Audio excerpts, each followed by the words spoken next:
வரலாற்று சிறப்புமிக்க இந்த அவையில இன்றைக்கு பெரும்பான்மையை நிரூபிக்க வேண்டிய தருணத்தில் முதல் முறையாக மனவேதனையோடு நான் பதிய வைக்கிறேன்.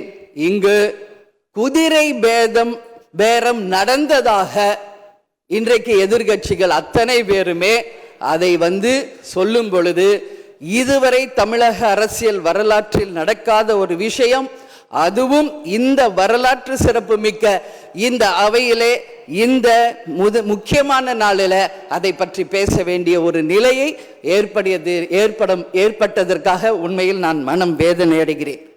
அதே போல முதலமைச்சர் அன்னைக்கு சொன்னாரு, இங்க முகம் மூடி யாரும் செல்ல வேண்டிய அவசியம் இல்லை, அனைவருக்கும் ஒரு வெளிப்படையான ஆட்சி தான் செய்வோம் என்று.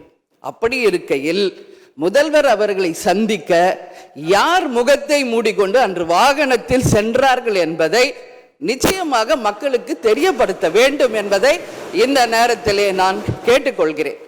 ஏன்னா அதற்கு காரணம் குதிரை பேரம் என்றால் இதைவிட ஒரு தலைகுனிவு இந்த வரலாற்று சிறப்புமிக்க அவையில் எதுவுமே கிடையாது. நிச்சயம் முதல்வர் அதற்கு பதில் சொல்வார் என்று நான் எதிர்பார்க்கிறேன்.